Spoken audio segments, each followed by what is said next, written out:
Two heads are better than one. That's true for humans, but also for computers.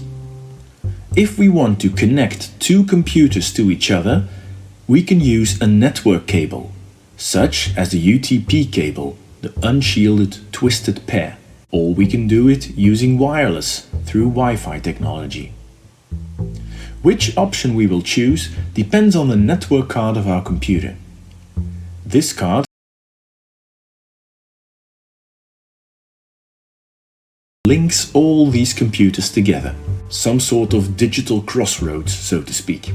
That device is what we call a switch. You can mostly recognize it by a great many of UTP connections. Because we also want to connect our tablets and smartphones to our network that do not have a built-in UTP connection, most switches can also connect to Wi-Fi. This type of network is called a LAN, a local area network. It's local because all the devices are close to one another. For instance, your home network, or the network at your school, or the network in a business. The computers can only connect to each other. The purest form of LAN, with only a switch and a lot of computers, can't connect to the internet. LANs offer a lot of possibilities. You can connect a printer to the network that can be used by all computers. Or you could add a server. A server can be used as storage. All files are kept on the server. If people work on the other computers in the network, the so-called clients, they get their files from the server and send them back to the server once they are done. That type of server is called a file server. You can also use a server to control the network printer. Print jobs from the clients will not go directly to the printer, but have to pass through the server, called a print server. Connections to the internet also tend to pass through a server. That server regulates data usage and usually has a big sturdy firewall. That's what we call an internet server. Some companies like to receive their mails locally on their own company server. Those servers are called mail servers, although that service has mainly shifted towards cloud services. And last but not least, you can also host your own website locally, instead of through a hosting company. Of course, you will need a web server for that. There are a lot of different ways to construct a LAN. There's a slightly different LAN for every possible situation. If we want to, we can connect multiple LANs to each other. We will be needing another device to do so, a device that prepares the route between the switches. Therefore, that device is called a router. Combining multiple local networks or LANs will lead to a bigger network with a wider range, a WAN or wide area network. At this moment, we're still not connected to the internet. We are connected locally to all the other devices in our home, and we're in the same wide area network with, for instance, some of the neighbors. To connect to the internet, we need a third device, a modem. A modem transforms the signals from our UTP cables or Wi-Fi waves to signals that can be sent through telephone lines or TV cables. That way, your signals can reach almost any place on Earth. Because most people need a switch, a router and a modem, their functions, creating a LAN, connecting to a WAN and gaining access to telephone or TV cables, are nearly always combined into one device that can do it all. You often rent or buy this all-in-one device from the company that provides you with access to the internet. That's it for this video. Please check out the other videos on this channel and don't forget to subscribe.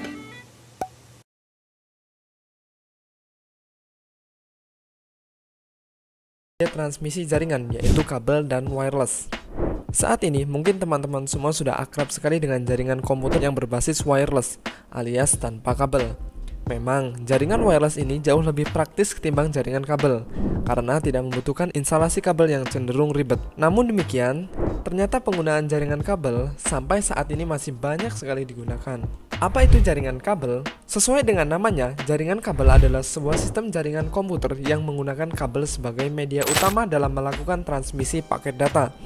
Koneksi jaringan dengan menggunakan kabel ini bisa diterapkan pada hampir seluruh jenis jaringan, baik dari segi topologi jaringan maupun jenis-jenis jaringan komputer itu sendiri.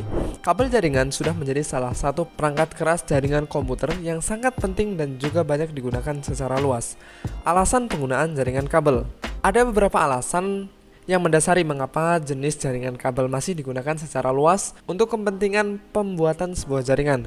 Berikut ini beberapa alasannya, teman-teman. Alasan yang pertama adalah jaringan kabel bisa menyuplai kebutuhan jaringan di daerah pelosok yang belum memiliki akses point secara wireless. Jadi, kabel ini bisa diakses kepada tempat-tempat yang pelosok yang memang di sana belum ada yang bisa menggunakan akses point secara wireless. Kemudian yang kedua, kos untuk membangun jaringan kabel masih jauh lebih murah daripada wireless. Ya, tentu saja teman-teman ya. Yang saat kita menggunakan kabel dan menggunakan wireless itu tentunya lebih murah jika menggunakan kabel. Kemudian nomor 3, jaringan kabel cenderung lebih stabil dalam mentransmisi data. Dan nomor 4, jaringan kabel juga cenderung tidak terpengaruhi oleh cuaca. Selain keunggulan-keunggulan dari sebuah jaringan kabel juga memiliki beberapa kelemahan. Meskipun saat ini penggunaan kabel jaringan masih banyak digunakan dan sangat populer, namun demikian juga kabel memiliki beberapa kekurangan. Di antaranya adalah yang pertama, membutuhkan jumlah kabel yang banyak untuk suatu jaringan yang luas dan juga besar. Kemudian nomor 2, penempatan kabel yang harus diperhatikan agar terhindar dari masalah-masalah kabel, seperti digigit oleh hewan pengerat atau yang lainnya. Kemudian nomor 3, terkadang instalasi jaringan kabel melibatkan banyak kabel, sering terlihat tidak rapi dan berantakan oleh kabel. Fungsi dari jaringan kabel. Fungsi dari sebuah kabel jaringan itu sendiri adalah mentransmisikan data yang diperoleh dari server menuju komputer user atau klien dengan mengandalkan konektivitas dari sebuah kabel. Dengan adanya jaringan kabel ini, maka sebuah jaringan bisa dibangun hanya dengan menggunakan koneksi kabel dengan server, klien, dan juga perangkat keras jaringan lainnya. Tentu saja penggunaan kabel jaringan harus juga didukung oleh berbagai macam perangkat keras jaringan yang memadai dan juga berkualitas, agar nantinya proses transfer dan transmisi data menjadi lebih baik lagi dan tidak mengalami gangguan. Kabel jaringan saat ini terdiri dari beberapa jenis. Paling tidak ada 3 macam kabel jaringan yang bisa digunakan saat ini dalam membentuk suatu jaringan. Ketiga kabel tersebut diantaranya adalah yang pertama adalah kabel koaksial. Kabel koaksial merupakan salah satu jenis kabel komputer yang klasik dan saat ini sudah hampir tidak pernah digunakan lagi untuk penggunaan jaringan kabel pada sebuah sistem jaringan komputer.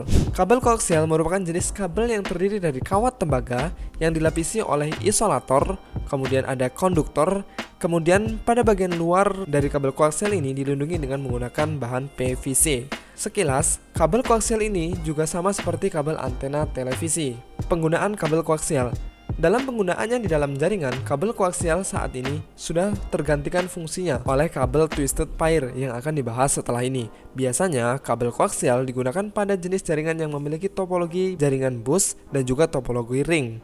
Penggunaan dari kabel koaksial yang sudah jarang digunakan ini tidak lain merupakan konsekuensi dari beberapa kelemahan yang dimiliki oleh kabel koaksial itu sendiri. Dan beberapa kelemahannya adalah salah satu kelemahan utama dari jenis kabel koaksial ini adalah karena memiliki jangkauan dan juga kualitas transmisi data yang terbatas, sehingga sudah jarang digunakan. Selain itu, kabel koaksial juga dinilai kurang fleksibel, dan terutama apabila dibandingkan dengan kabel twisted pair. Poin yang kedua adalah kabel twisted pair. Sesuai dengan namanya, twisted pair, kabel jenis ini memiliki bentuk fisik berupa pasangan dari kabel-kabel yang dipasang secara berlilit satu sama lain, membentuk spiral. Kabel jenis ini merupakan jenis kabel yang saat ini paling banyak digunakan dan juga umum digunakan untuk pembuatan sebuah jaringan lokal atau local area network. Kabel twisted pair memiliki 3 jenis kabel utama. Berikut ini beberapa jenis kabel twisted pair beserta ciri-cirinya. Yang pertama adalah kabel UTP atau Unsigned Twisted Pair. Kabel UTP dalam aplikasinya tidak mendukung sebuah perlindungan atau proteksi dari komputer spiralnya karena tidak memiliki perlindungan apabila pada bagian kabelnya, maka kabel jenis UTP ini memiliki kelemahan utama, yaitu sangat rentan dan juga sensitif terhadap voltase tinggi dan juga medan magnet. Kabel UTP banyak digunakan pada kabel jaringan telepon dan juga jaringan LAN atau Local Area Connection pada bagian yang kecil. Kemudian jenis yang kedua adalah FTP atau Violet Twisted Pair. FTP memiliki spesifikasi yang lebih baik dibandingkan dengan kabel UTP karena lapisan kabelnya dilindungi oleh semacam foil, sehingga hal ini membuat kabel jenis FTP memiliki ketahanan yang lebih baik terhadap noise dan gangguan magnetik dibandingkan dengan kabel UTP. Dan yang ketiga adalah kabel STP atau Slided Twisted Pair. Hampir sama dengan FTP, kabel STP juga memiliki perlindungan di dalam lapisan kabelnya. Yang membedakan hanyalah bahan yang digunakan untuk melapisi susunan kabel twisted pair. STP juga memiliki kemampuan yang baik dalam menangkal noise dan gangguan magnetik. Meskipun secara praktis, kabel FTP dan juga kabel STP memiliki banyak sekali keunggulan dibandingkan dengan kabel UTP, namun demikian, kabel UTP masih menjadi favorit dalam penggunaannya di sebuah jaringan komputer. Hal yang membuat kabel UTP masih banyak digunakan adalah faktor ekonomis, di mana kabel jenis UTP memiliki harga yang jauh lebih murah dibandingkan dengan kabel FTP atau juga dengan jenis kabel STP. Hal ini menyebabkan kabel UTP masih menjadi pilihan pertama dalam pembuatan jaringan. Jenis kabel yang ketiga adalah kabel fiber optik. Kabel fiber optik ini merupakan jenis kabel yang terdiri atas kumpulan serat-serat fiber dengan ukuran yang lebih kecil dan juga lebih fleksibel dibandingkan dengan kabel twisted pair. Penggunaan kabel fiber optik. Pada awalnya, kabel fiber optik hanya digunakan untuk memperluas khusus, seperti penggunaan pada jaringan backbone pada suatu perusahaan besar. Namun, lama-kelamaan, jaringan dengan menggunakan fiber optik menjadi semakin populer dan digunakan untuk keperluan jaringan secara umum. Bahkan saat ini jaringan internet di rumah pun sudah banyak yang menggunakan koneksi menggunakan kabel fiber optik. Keunggulan dan kelemahan fiber optik. Meskipun banyak digunakan secara luas, namun sedemikian, kabel fiber optik di dalam suatu jaringan memiliki beberapa keunggulan sekaligus kelemahan. Berikut ini beberapa kelemahan dan keunggulan dari sebuah kabel fiber optik. Yang pertama, kelebihan kabel fiber optik. Yang pertama adalah mampu mentransmisikan sinyal dengan kecepatan tinggi. Kemudian yang kedua ada sinyal simpel dan juga fleksibel. Yang ketiga, dapat mentransmisikan sinyal cahaya. Dan nomor 4, tahan terhadap gelombang radio.